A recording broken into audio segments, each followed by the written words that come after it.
Chapter 28. What Comes After Survival. Barriers that don't die easily.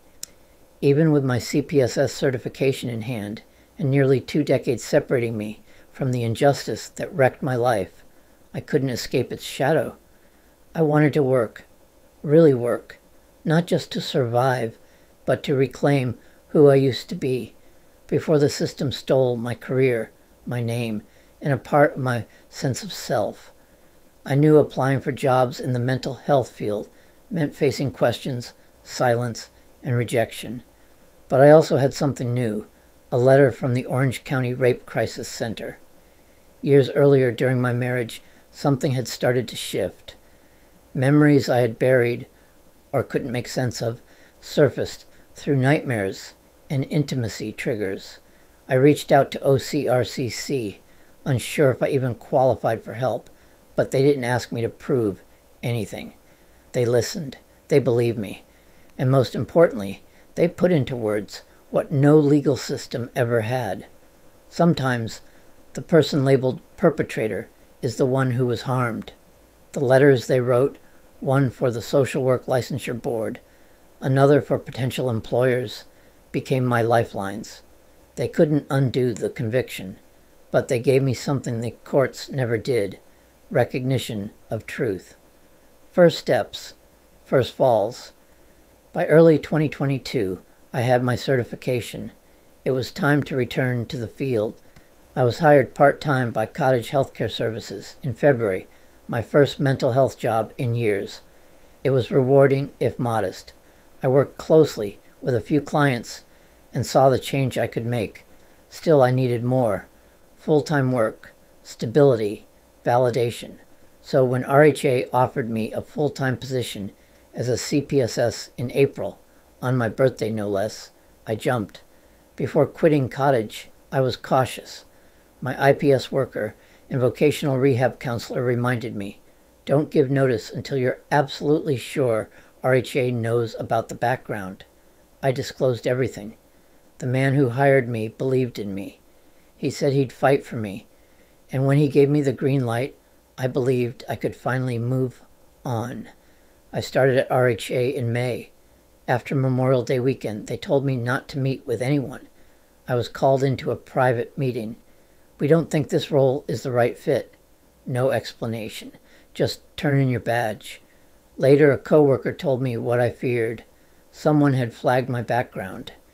18 years later, the lie was still closing doors, breaking through the wall.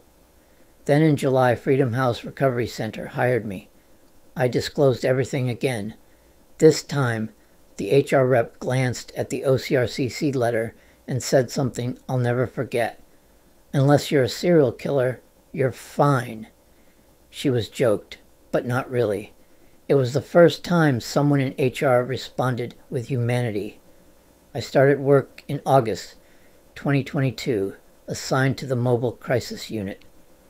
I would be meeting clients across several counties, often at their homes, children, families, adults, anyone in crisis. For the first time, I wasn't haunted by the past. No one at Freedom House treated me with suspicion based on the past criminal conviction. I didn't have to explain or justify my existence. Clients didn't know, and they were not going to know. I knew it was not relevant to what lies Anna told long ago. My supervisor didn't know. It didn't matter.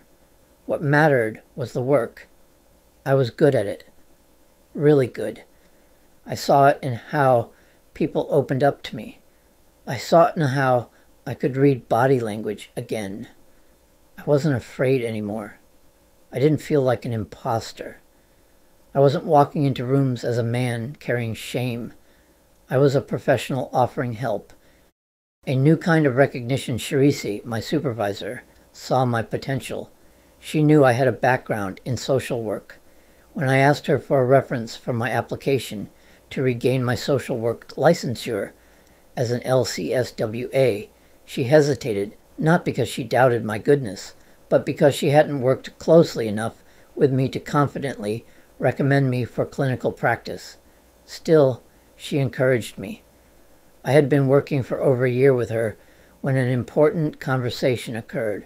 At one point, she even brought up RH as a place I might apply again. I paused. I had worked there, but do you know why they let me go? I asked her. She didn't. So I told her. I was assaulted in 2004, and yet I was the one arrested. I had been convicted of a violent felony. She looked stunned. You, she said, you couldn't hurt anyone. I'd fight someone before you would. That moment, that validation, was something I'd been chasing for almost 2 decades. I said emphatically, thank you. She was noticing what should have been obvious to everyone, including the police back in 2004. The weight of love and lies. During this time, I tried dating again. I met someone, Cody Renee. She knew about my conviction and still chose to see me. That alone felt rare.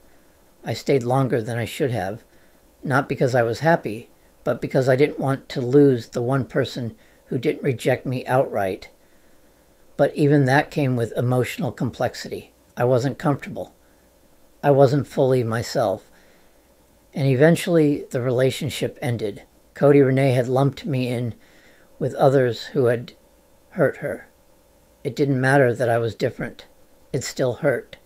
And yet there was a moment during all of this, a moment I'll never forget, when I realized that the people who truly knew me didn't just believe me.